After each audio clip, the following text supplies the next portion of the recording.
శ్రీ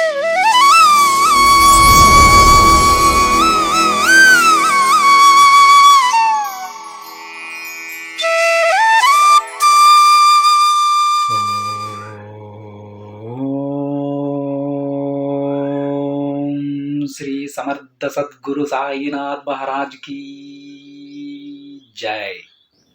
ముందుగా సాయి భక్తులందరికీ నమస్కారం అండి. వీడియో చూస్తున్న ప్రతి ఒక్కరిపైన ఆ సాయినాథుని ఆశీస్సులు ఉండాలని, బాబా గారి భక్తులందరూ ఎప్పుడూ కూడా ఆనందంగా సంతోషంగా వారి జీవితాన్ని గడపాలని మనస్ఫూర్తిగా కోరుకుంటూ ఈ వీడియో స్టార్ట్ చేస్తున్నాను ఫ్రెండ్స్. ఈరోజు వీడియోలో బాబా గారు మనతో ఏమంటున్నారంటే, బిడ్డ, ఇప్పుడు నేను చెప్పే మాటలు విన్నావంటే నీ ముఖంలో చిరునవ్వు వస్తుంది తల్లి. నన్ను నమ్మితే 2 నిమిషాలు విను బిడ్డ, నువ్వు కోరింది నీకు దొరుకుతుంది అని బాబాగారు అంటూ ఉన్నారండి. ఇంకా బాబాగారు ఏం చెప్తున్నారంటే, బిడ్డ, అతి త్వరలోనే నీకు రావాల్సిన సమయం రాబోతోందమ్మా. ఇక నీ దిగులు మొత్తం పోతుంది. కాబట్టి నువ్వు కాస్త ఓపికగా ఉండు. సాయి, నువ్వు నాకు అన్నీ ఇచ్చావు కదా, మరి ఇది ఒక్కటే ఎందుకు ఆలస్యం అవుతుంది అని అడుగుతున్నావు కదా. అయితే తల్లి, దానికి సమాధానం చెప్పనా? ఈ ఒక్క విషయం వల్ల నీ భవిష్యత్తులో కొన్ని ఇబ్బందులు వస్తాయి. అందుకే నీ జీవితంలో అలాంటి ఇబ్బందులు ఉండకూడదనే నీకు ఆ ఒక్కటి ఇవ్వలేదమ్మా. నేను ఏదైనా నీకు ఇచ్చినప్పుడు దాని వలన నువ్వు చాలా సంతోషంగా ఉంటావని అనుకుంటేనే నేను నీకు అది ఇస్తాను. నేను నీకు ఏదైనా ఇస్తే అందులో ఆనందం ఉండాలే కానీ అసౌకర్యం, కష్టం ఉండకూడదు బిడ్డ.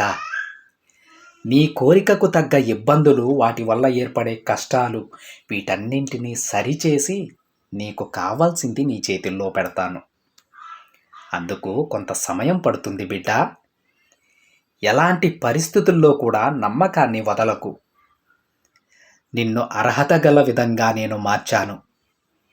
ఇక ఏ విషయమైనా సరే నువ్వు కోరింది నీ దగ్గరకు వస్తుంది. ఆనందంగా ఉండు బిడ్డ. ఇప్పటి వరకు నన్ను నమ్మి ఎవ్వరూ కూడా మోసపోలేదమ్మా. మరి బాబా అందరికీ అన్నీ ఇస్తావు, నాకు మాత్రం ఏమీ ఇవ్వవు అని ఎప్పుడూ కూడా అనుకోవద్దు. నీకు ఎప్పుడైనా కష్టం వస్తే ఆ కష్టాన్ని తలుచుకోకుండా నన్ను తలుచుకో. నా నామాన్ని స్మరించు బిడ్డ. నీకు ఆ కష్టం తెలియకుండా నేను బయటపడేస్తాను. అతి త్వరలోనే నీకు కావాల్సింది నీకు ఇచ్చి అందరూ నిన్ను మెచ్చుకునేలాగా చేస్తానమ్మా. కొంచెం ఓపికతో ఉండు. నువ్వు కోరింది ఒక్కొక్కటిగా నేను తీరుస్తాను తల్లి. నీ సాయి ఏది చేసినా కూడా నీ మీద ప్రేమతో నువ్వు ఆనందంగా ఉండటానికి చేస్తానని గుర్తించుకో తల్లి. నువ్వు కోరుకుంటున్న బంధం నిన్ను వెతుక్కుంటూ వస్తుంది. నువ్వు అస్సలు ఊహించని విధంగా నిన్ను చేరుతుంది. అది ఏ బంధమైనా కానీ నీకు ఇష్టమైతే తప్పకుండా నీ దగ్గరకు చేరుస్తాను. ఎప్పుడూ నేను నిన్ను వదలను బిడ్డ. నీ చెయ్యి పట్టుకునే ఉంటాను. ఇక నీ జీవితంలో సంతోషకరమైన విషయాలు జరిపిస్తాను తల్లి. అవి కూడా నీకు ఎక్కువ ఆనందాన్నిచ్చేవే జరిపిస్తాను. కాబట్టి కొంచెం ఓపికతో, నమ్మకంతో ఉండు. నీ బాబా నీకు మంచే చేస్తారనే నమ్మకంతో ఉండు తల్లి. నీ సాయిని నేను నీకు తోడుగా ఉన్నాను కదా. ఇక ఆనందంగా ఉండు బిడ్డ అని బాబాగారు అంటూ ఉన్నారండి. నేను కోరిన కోరిక బాబాగారు ఎందుకు ఇంకా తీర్చడం లేదు? నా మీద బాబాగారికి చిన్నచూప? నేనంటే భక్తుణ్ణి కాదా? నన్ను పట్టించుకోరా బాబాగారు అని చాలామందికి చాలా రకాల ఆలోచనలు వస్తూ ఉంటాయండి. అలాంటి బిడ్డలందరికీ కూడా ఈరోజు బాబాగారు సమాధానం ఇస్తూ ఉన్నారు. ప్రతి ఒక్కరూ కూడా ఆయన బిడ్డలే.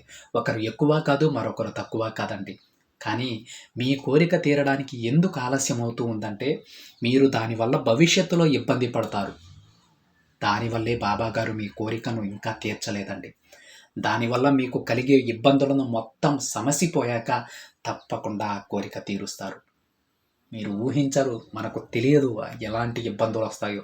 నా ఇష్ట ప్రకారమే కదా ఈ కోరిక కోరుకున్నాను, అది తీరితే నేను సంతోషంగా ఉంటాను కదా, మరి నేను ఎందుకు ఇబ్బంది పడతానని మీరు ఎప్పుడు కూడా మీ మనసులో అనుకుంటూ ఉండొచ్చు. కానీ ఆ ఇబ్బంది అనేది వస్తే మనం తల్లడిల్లిపోతామండి. మనకు మన ఊహకి కూడా అందనటువంటి ఆ కష్టాలను మనం ఎదుర్కోలేం ఫ్రెండ్స్. దానికోసమే బాబాగారు ఆ ఇబ్బందులన్నీ క్లియర్ చేసిన తర్వాత తప్పకుండా మీరు ఏదైతే కోరుకున్నారో అది మీ చేతుల్లో పెడతారండి. అప్పటి వరకు కొంచెం శ్రద్ధ, సబూరితో ఉండాల్సిందే ఫ్రెండ్స్. తప్పదు. కొన్ని కావాలంటే కొన్ని రోజులు వెయిట్ చేయాల్సిందే. ఏది కూడా అంత తొందరగా రాదు. ఒక రోజు కానివ్వండి, 10 రోజులు కానివ్వండి, ఒక సంవత్సరం కానివ్వండి, 10 సంవత్సరాలు కానివ్వండి, మీరు కోరే కోరికను బట్టి, దానివల్ల ఎదురయ్యేటువంటి ఇబ్బందులను బట్టి ఆ కోరిక తీరే సమయం అనేది ఆధారపడి ఉంటుందని మీరు గుర్తుంచుకోండి ఫ్రెండ్స్. ఎవ్వరూ కూడా అనవసరంగా బాబా గారి మీద అయితే ద్వేషం పెంచుకోవద్దండి. ఎందుకంటే అందరూ ఆయన బిడ్డలే. అందరూ ఆయనకి సమానమే. ఒకరు ఎక్కువ కాదు, ఒకరు తక్కువ కాదు. ప్రతి బిడ్డకి వాళ్ళు కోరుకున్న మంచి భవిష్యత్తు వాళ్ళకి ప్రసాదిస్తారండి. శ్రద్ధాసబూరితో ఉండండి ఫ్రెండ్స్. అంతా సర్దుకుంటుంది. ప్రతి బిడ్డకి మంచి జరుగుతుంది. మీరు ఊహించనటువంటి మంచి జరుగుతుంది. మీరు కలలో కూడా ఊహించుండరు అంత ఆనందం మీ జీవితంలోకి వస్తుందని చెప్పేసి. అలాంటి ఆనందాన్ని కూడా బాబా గారు మీ చేతుల్లో పెడతారండి. నమ్మకంతో ఉండండి ఫ్రెండ్స్. బాబా నామస్మరణ చేస్తూ ఉండండి. మీ ప్రయత్నం మీరు కొనసాగిస్తూ ఉండండి. ప్రతి బిడ్డకి మంచే జరుగుతుంది. ఇది ఫ్రెండ్స్ ఈరోజు బాబా గారి సందేశం. వీడియో నచ్చితే ఒక చిన్న లైక్ చేయండి ఫ్రెండ్స్. మరికొంతమంది సాయి భక్తులకి షేర్ చేయండి. మొదటిసారిగా ఛానల్ని చూస్తున్నట్లయితే సబ్స్క్రైబ్ చేసుకుని పక్కనే ఉన్న బెల్ ఐకాన్ని యాక్టివేట్ చేయండి. మరొక బాబా గారి సందేశంతో మరొక వీడియోలో కలుద్దాం. అంతవరకు ఓం సాయిరామ్.